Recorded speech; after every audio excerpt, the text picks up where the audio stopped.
ပင်လယ်ပြင်ထဲကပြင်းထန်တဲ့လှိုင်းလုံးကြီးတွေကိုကြမ်းကြမ်းခံနေတဲ့ရေနံတူးစင်တွေရဲ့လျှို့ဝှက်ချက်ကဘာလဲပင်လယ်ပြင်ကရေလိုင်းတွေဘလောက်ပဲထန်နေပါစေ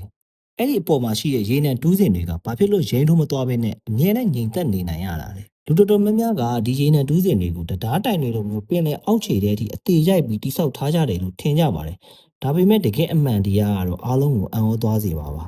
ရေနံပိုင်းမှာရှိတဲ့ရေနံတူးစင်အများစုဟာပင်လယ်ကမ်းခြေနဲ့လုံးဝထိစပ်မနေပါဘူး သူတို့ကရေပေါ်မှာပဲမျောနေတာပါတမန်နီကိုယ်ရယ်ကြီးတွေတွင်းတူးစက်ကရိယာတွေနဲ့ဝန်ထမ်းနေနေတဲ့အခန်းတွဲတွေအပါအဝင်ရေနံတူးစင်ကြီးတစ်ခုလုံးကိုကုန်းပေါ်မှာပဲအပြီးအရင်တိဆောက်ရပါတယ်ပြီးမှဆွဲသင်းမောတွေနဲ့ပင်လယ်ပြင်ကိုဆွဲထုတ်လာတာပါတတ်မှတ်ထားတဲ့နေရာကိုရောက်ပြီဆိုလို့ရှိရင်ကြောက်ဆူးကြိုးတွေနဲ့ဖီအားသုံးကြောက်ဆူးတွေက၎င်းတို့ရဲ့တာဝန်ကိုစပြီးတော့ထမ်းဆောင်ပါတယ်ဒီဖီအားသုံးကြောက်ဆူးတွေကအတွင်းထဲကရေတွေကိုအရင်ဆုံးစုပ်ထုတ်ပြီးတော့လေးဟာနဲ့ဖီအားနဲ့ပင်လယ်ကျမ်းပြင်ကိုအမိအယစိုက်ဝင်သွားအောင်လှုပ်ဆောင်တာပဲဖြစ်ပါတယ် ကြောက်ဆူးကြိုးတွေကရေနဲ့တူးစင်ကိုမရွေ့ရှားနိုင်အောင်အတင်းကျပ်ဆုံးပဲဆွဲထိန်ပေးထားပါတယ်။ဒါပေမဲ့ဒီကလေဝက်ချက်ကတော့တဝက်ကရေထဲမှာမြုပ်နေပြီးတော့တဝက်ကရေပေါ်မှာပေါ်နေတဲ့ဒီဇိုင်းကြောင့်ပါ။ရေနဲ့တူးစင်ရဲ့အလွန်လေးလံတဲ့အောက်ခြေကိုယ်တဲ့ဘိုင်းကိုရေထဲမှာနစ်မြုပ်ထားပြီးအဆောက်အုံရဲ့ဗဟိုချက် center of gravity ကိုအောက်ဆုံးရောက်အောင်နှိမ့်ချပေးထားတာပါ။ပင်လယ်လိုင်းတွေကရေမျက်နှာပြင်သားမှာပဲအရှိန်ပြင်းဆုံးရိုက်ခတ်တာကြောင့်အပေါ်ကကုန်းဘက်အနှဲငယ်ပဲလှုပ်ခတ်မှုရှိပြီးရေအောက်ကတော့အမြဲတမ်းငြိမ်သက်နေတာပါ။ အချို့အပြင်ပြောရရင်ဒီရေနံတူးစင်တွေဟာလိုင်းလုံးကြီးတွေနဲ့အတင်းအဓမ္မ